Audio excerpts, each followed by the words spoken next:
nous avons eu deux opportunités très intéressantes. D'une part, il y a eu les CTE, les contrats territoriaux d'exploitation, qui donnaient des aides pour la modernisation des exploitations agricoles. Ça, c'est un point. Et d'autre part, nous avons eu le passage de l'autoroute derrière nous, qui a généré un remembrement. Et donc, à partir de ça, nous avons pu avoir un territoire adapté à ce type d'implantation de haies qui permettait d'avoir des haies qui n'étaient pas un antagonisme à la productivité, mais au contraire qui devenaient une aide. Ici, nous faisons de la betterave, de la pomme de terre, des céréales, des légumes, des endives, etc.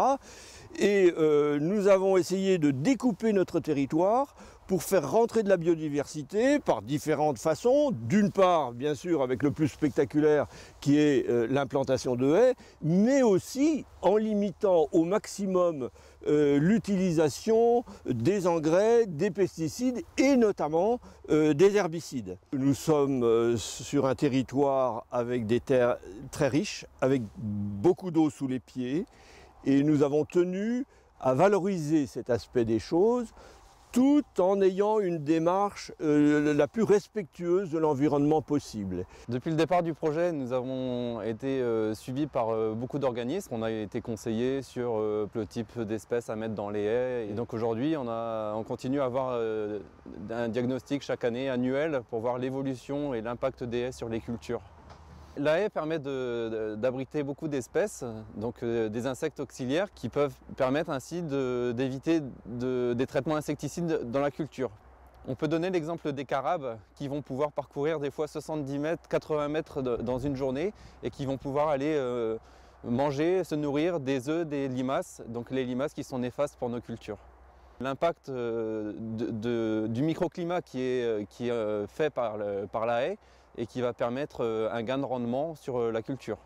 Les partenaires depuis le début du projet sont très nombreux. Les chambres d'agriculture, donc chambres départementales et chambres régionales, l'association Picardie Nature, un grand transfert qui se penche notamment sur les populations d'insectes et de pucerons, en collaboration avec la Fredon. Nous avons un suivi du grossissement et du grandissement de ces haies par le CRPF. Et enfin, nous avons la Fédération des chasseurs qui fait un suivi annuel du gibier. Quand je suis dans mon tracteur, je suis au milieu du gibier, et donc ça c'est quelque chose qui me plaît et on voit qu'il y a la vie qui arrive dans la haie avec les insectes, les micro-mammifères, les oiseaux et tout ça c'est quelque chose de très positif. Agriculteurs, nous sommes au quotidien au contact de la biodiversité. La biodiversité sauvage, celle qui est à l'état naturel dans les campagnes, les haies, les bosquets, les murets, les arbres, les ruisseaux, les rivières qui abritent la faune et la flore. Et puis la biodiversité cultivée. Donc c'est l'ensemble de cette biodiversité cultivée et naturelle qui est notre quotidien.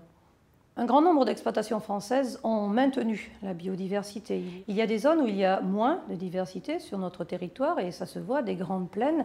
Toutefois, il faut penser que les agriculteurs agissent pour restaurer cette biodiversité. Par exemple, lorsqu'il y a des plantations de haies, lorsqu'il y a en bord de cours d'eau le maintien de bandes enherbées pour protéger la qualité de l'eau, ce sont autant d'espaces qui sont favorables à la réimplantation de micro-espèces qui s'implantent dans ces zones-là.